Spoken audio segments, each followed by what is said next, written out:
Bihar police ने एक पुराने मामले में पूर्णिया निर्दलीय सांसद पप्पू यादव को गिरफ्तार कर लिया है। पटना शहर के एसपी भानु प्रताप सिंह ने बताया कि यह 1995 का मामला है, जो पुरानी भारतीय दंड संहिता आईपीसी के तहत दर्ज था और अब भारतीय न्याय संहिता बीएनएस में परिवर्तित हो चुका है। इस केस में धारा 419, 420, 468, 448, 506 और 120 बी लगाई गई है। यह मामला गर्दनीबाग थाने से संबंधित है। अदालत में मुकदमे की सुनवाई चल रही थी और सांसद को निर्धारित तारीख पर पेश होना था, लेकिन वे पेश नहीं हुए, इसलिए उन्हें इन धाराओं के तहत गिरफ्तार किया जा रहा है। गिरफ्तारी के बाद पप्पू यादव ने पत्रकारों से कहा, मैं ठीक नहीं हूँ, मुझे नहीं पता मेरे साथ क्या होगा। वहीं एसपी सिटी भानु प्रताप सिंह ने कहा कि अदालत ने इस संबंध में आदेश जारी किया था। उन्होंने बताया कि पप्पू यादव को उनकी जरूरी दवाइयां उपलब्ध करा दी गई है। उनके केयर टेकर को उनके साथ भेज गया है और अब उन्हें मेडिकल जांच के लिए अस्पताल ले जाया जा रहा है, जिसके बाद उन्हें थाने ले जाया जाएगा। राजस्व एवं भूमि सुधार विभाग ने शहीद सैनिकों के आश्रितों के साथ सरकारी जमीन की बंदोबस्ती को लेकर नई और स्पष्ट प्रक्रिया निर्धारित कर दी है। विभाग स्तर पर गठित समिति के विचार विमर्श के बाद जारी निर्देशों के अनुसार युद्ध में वीर गति प्राप्त सैनिकों के आश्रितों को गृह जिला के गृह प्रखंड के ग्रामीण क्षेत्र में कृषि कार्य के लिए 1 एकड़ या आवासीय उपयोग के लिए 5 डिसमिल सरकारी जमीन बंदोबस्त की जाएगी। उप मुख्यमंत्री विजय कुमार सिन्हा ने कहा है कि राज्य सरकार शहीद सैनिकों और उनके परिवारों के सम्मान के प्रति पूर्णतः प्रतिबद्ध है। नई बंदोबस्ती प्रक्रिया का उद्देश्य यह सुनिश्चित करना है कि युद्ध में वीरगति प्राप्त करने वाले जवानों के आश्रितों को उनके गृह जिले में सम्मान पूर्वक जीवन यापन के लिए भूमि उपलब्ध हो। हमने स्पष्ट, पारदर्शी और व्यवहारिक मानक तय किए हैं ताकि पात्र परिवारों को बिना अनावश्यक विलंब के तत्काल लाभ मिल सके। यह निर्णय हमारे सैनिकों के प्रति कृतज्ञता और उनके परिवारों के प्रति संवेदनशीलता का प्रतीक है। सचिव जय सिंह की ओर से जारी पत्र के अनुसार यह सुविधा उन सैनिकों के आश्रितों को मिलेगी जिन्होंने कम से कम 6 माह तक लगातार सैनिक सेवा की हो और कार्यरत रहते हुए युद्ध में शहादत। जारी पत्र के अनुसार यह सुविधा उन सैनिकों के जिन्होंने कम से कम 6 माह तक लगातार सैनिक सेवा की हो और कार्यरत रहते हुए युद्ध में शहादत पाई हो। ऐसे मामलों में आश्रितों से सलामी ली जाएगी, लेकिन 5 वर्षों तक वार्षिक लगान नहीं लिया जाएगा। यह सुविधा पैरा मिलिट्री को भी दी जाएगी। निर्देश में यह भी स्पष्ट किया गया है कि केवल सेना ही नहीं बल्कि युद्ध काल में महत्वपूर्ण भूमिका निभाने वाले अन्य बलों जैसे border security force, Bihar military police, territorial army, central reserve police force,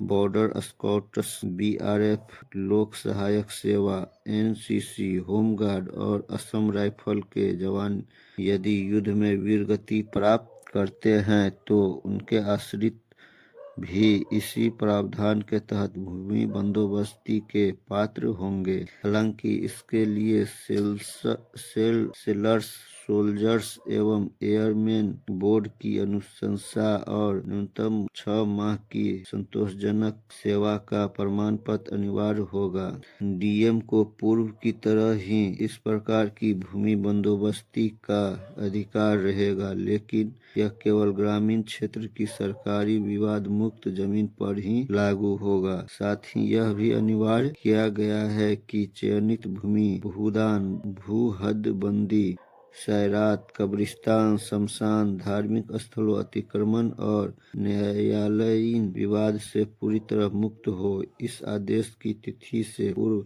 सैनिकों के साथ भूमि बंदोबस्ती से संबंधित सभी पुराने आदेश और पत्र स्वतः प्रभावहीन माने जाएंगे। नई व्यवस्था तत्काल प्रभाव से लागू कर दी गई है। पूर्णिया सांसद राजेश रंजन उर्फ पप्पू यादव पर गिरफ्तारी की तलवार लटक गई है।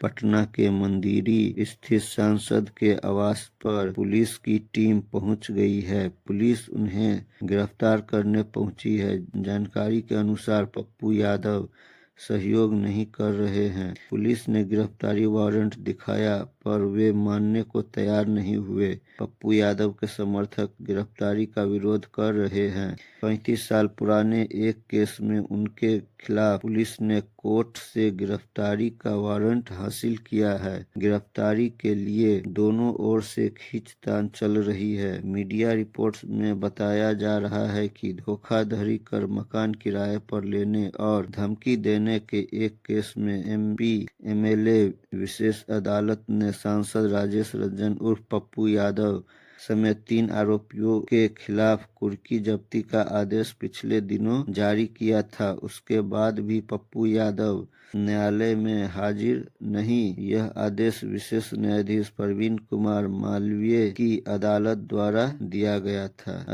अदालत ने जिन अन्य आरोपितों के खिलाफ यह आदेश पारित किया था उनमें शैलेंद्र प्रसाद और चंद्र नारायण प्रसाद शामिल हैं। आरोपितों की लगातार अनुपस्थिति के कारण यह सख्त कदम उठाया गया है। पुलिस सांसद को यह हर हाल में अपने साथ ले जाने की जिद पर अड़ी है। नीतीश कुमार की अध्यक्षता में हुई कैबिनेट मीटिंग में दुर्घटना में प्रवासी मजदूरों के निधन पर उनके परिजनों को 4 लाख रुपए की सहायता राशि को मंजूरी मिल गई। शुक्रवार को मुख्यमंत्री नीतीश कुमार की अध्यक्षता में हुई मंत्रिपरिषद की बैठक में सहायता राशि को दोगुना करने का निर्णय लिया गया। इस समय प्रवासी मजदूरों के निधन पर उनके परिजनों को 2 लाख रुपए की सहायता मिलती है। इसके लिए बिहार राज्य प्रवासी मजदूर दुर्घटना अनुदान योजना नियमावली 2023 में संशोधन किया गया है। प्रवासी मजदूरों की दुर्घटना में मौत के बाद उनके शव को राज्य सरकार अपने खर्चे पर घर तक पहुंचाएगी। घायल मजदूरों का पहले की तरह मुफ्त इलाज होगा। इसके पहले अगस्त 2023 में सहायता राशि को 1 लाख से बढ़ाकर 2 लाख रुपए किया गया था। प्रवासी मजदूरों के हित में सरकार का यह बड़ा फैसला है। 17 प्रवासियों को दी मंजूरी। बैठक में 17 प्रवासी पर सहमति प्रदान की गई। इसके तहत सुपौल के वीरपुर सेंटर ऑफ एक्सीलेंस का निर्माण राज्य सरकार के संसाधन से कराने का निर्णय लिया गया। इसके अलावा 125 यूनिट बिजली मुफ्त देने के लिए 349 करोड़ रुपए की राशि जारी करने के साथ साथ विधानमंडल के बजट सत्र के दौरान तृतीय अनुपूरक बजट पेश करने के प्रस्ताव को भी हरी झंडी दी गई। विभिन्न योजनाओं के लिए धनराशि जारी करने की स्वीकृति भी दी गई। एसटीएफ और वैशाली पुलिस के साथ शुक्रवार की दोपहर करीब 1:30 बजे दिघी ओवरब्रिज के समीप हुई मुठभेड़ में 2 लाख का इनामी कुख्यात प्रिंस उर्फ अभिजीत कुमार मारा गया। इस दौरान दोनों तरफ से करीब 32 राउंड फायरिंग हुई। पुलिस मुठभेड़ में प्रिंस के एक साथी को भी गोली लगी है, जिसका हाजीपुर सदर अस्पताल में इलाज चल रहा है। सोना लूट गैंग के सरगना प्रिंस के खिलाफ लूट, हत्या आदि के 36 मामले दर्ज थे। वह दोनों सितंबर 2024 को न्यायिक हिरासत के दौरान पटना मेडिकल कॉलेज अस्पताल से फरार हुआ था। मुठभेड़ के थोड़ी देर बाद तलाशी के दौरान एसटीएफ ने प्रिंस के अन्य साथी को घटना स्थल के पास स्थित एक होटल से गिरफ्तार किया। उसके पास से एक पिस्टल, नकद और सोने चांदी के आभूषण की बरामदगी हुई है। एसटीएफ उससे पूछताछ कर रही है। अंडर 19 वर्ल्ड कप क्रिकेट में भारतीय टीम ने इंग्लैंड पर शानदार जीत दर्ज किया है। भारतीय खिलाड़ियों ने इंग्लैंड को 100 रनों से परास्त कर दिया। इस जीत के लिए मुख्यमंत्री नीतीश कुमार ने भारतीय क्रिकेट टीम को हार्दिक बधाई दी है। शुक्रवार की रात टीम की जीत की खबर आने के बाद मुख्यमंत्री ने सोशल मीडिया के माध्यम से भारतीय टीम समेत पूरे देश को बधाई दी। जिम्बाब्वे में खेले जा रहे मैच का रिजल्ट आने के बाद पूरा देश समेत बिहार जश्न में डूब गया। धुआंधार बल्लेबाज वैभव सूर्यवंशी के समस्तीपुर स्थित आवास पर लोग जश्न से नाचने लगे। इधर सीएम नीतीश कुमार ने खुशी छिपा नहीं सके। उन्होंने अपने सोशल मीडिया हैंडल पर लिखा कि इस जीत पर आज पूरा देश हर्षित और गौरवान्वित है। सभी खिलाड़ियों को मेरी अनंत शुभकामनाएं। महाशिवरात्रि के मौके पर 15 फरवरी को पटना में विभिन्न मोहल्लों से शिव बारात के साथ शोभा यात्रा निकालने की तैयारी तेज हो गई है। शिव बारात और शोभा यात्रा में शामिल होने के लिए पश्चिम बंगाल और झारखंड के कलाकारों को यहां के शोभा यात्रा समिति की ओर से बुलाया गया है। यात्रा में विराट राम मंदिर, सोमनाथ मंदिर की प्राकृति और विश्व की सबसे ऊंची शिवलिंग सहित कई तरह की थीम पर झांकियों को तैयार किया जा रहा है। आयोजन समिति से जुड़े लोगों के अनुसार इस वर्ष शहर में 30 शोभा यात्राएं विभिन्न मोहल्लों से निकाल रही है। इनमें से 8 शोभा यात्रा समितियों ने विश्व की सबसे ऊंची शिवलिंग की थीम पर शोभा यात्रा की प्रकृति तैयार की जा रही है। यात्रा रोड नंबर 21 शिव मंदिर से शुरू होकर 19, 15, 8, 4 मेन रोड, 24 नंबर सांतेश्वर शिव मंदिर, रंजीत किराना से निकलकर सेम फैक्ट्री, घुड़दौड़ रोड होते हुए खाजपुरा शिव मंदिर तक जाएगी। श्रवण नक्षत्र में रखेंगे शिवरात्रि उपवास। इस वर्ष महाशिवरात्रि त्योहार श्रद्धालुओं उत्तराषाढ़ा व श्रवण नक्षत्र में मनाएंगे। महाशिवरात्रि माघ त्रयोदशी तिथि को हर साल मनाया जाता है। 15 फरवरी के शाम 5 बजे के बाद चतुर्दशी तिथि चढ़ रहा है। ज्योतिषाचार्य पीके युग बताते हैं कि उत्तराषाढ़ा नक्षत्र शाम 7:48 तक है। इसके बाद श्रवण नक्षत्र शुरू हो रहा है। शिव भक्त इस बार महाशिवरात्रि का उपासना उत्तराषाढ़ा और श्रवण नक्षत्र में रखेंगे। उन्होंने बताया कि निश्चिता काल की पूजा मध्य रात्रि में की जाएगी। इसके पहले शाम 6:30 बजे के बाद भगवान शिव की पूजा आराधना करने पर विशेष फल की प्राप्ति होती है। Indian motion picture productions association ने आर्टिफिशियल इंटेलिजेंस ट्रेनिंग के लिए प्रस्तावित हाइब्रिड कॉपीराइट्स लाइसेंस को उद्योग और अतिरिक्त आंतरिक व्यापार संवर्धन विभाग से समाप्त करने का आग्रह किया है। इंपा अध्यक्ष अभय सिन्हा ने विभागीय निदेशक सिमरत कौर से फिल्म, संगीत और मनोरंजन कंटेंट को किसी भी अनिवार्य तथा आम लाइसेंसिंग सिस्टम से बाहर रखने का आग्रह किया है। उन्होंने कहा कि मौजूदा कॉपीराइट कानून पूरी तरह सक्षम है। इसमें कोई बदलाव की जरूरत नहीं है। एआई ट्रेनिंग के लिए लाइसेंस का कम होना कानून की कमजोरी नहीं बल्कि बाजार के शुरुआती चरण का परिणाम है। एसोसिएशन ने कहा कि एआई ट्रेनिंग के लिए कॉपीराइट कंटेंट का उपयोग केवल राइट होल्डर के पहले से स्पष्ट और अनिवार्य सहमति के बाद होनी चाहिए।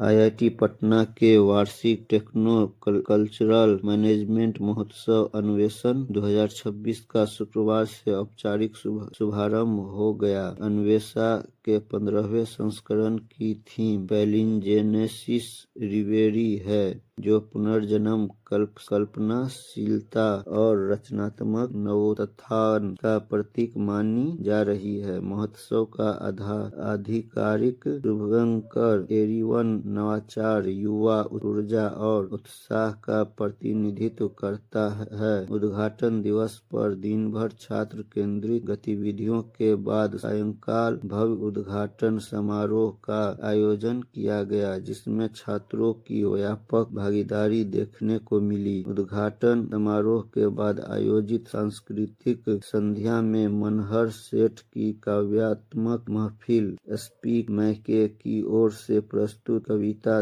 द्विवेदी का नृत्य और रामपुर के वारसी ब्रदर्स की कव्वाली ने दर्शकों को भावविभोर कर दिया।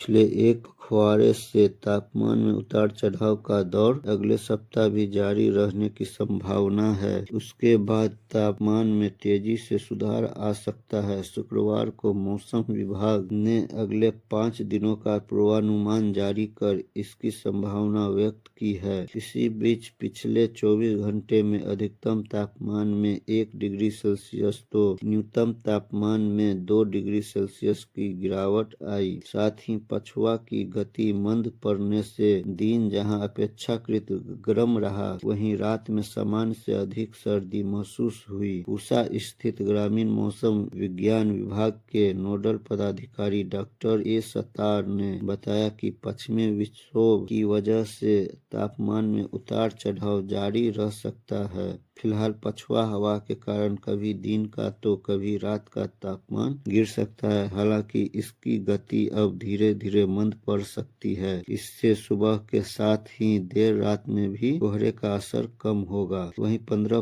फरवरी के बाद हवा के रुख में बदलाव के आसार हैं। हवा का रुख बदलने से अचानक धूप की तलख्खी बढ़ेगी। इससे रात के तापमान में भी बढ़ोतरी दर्ज की जा सकती है।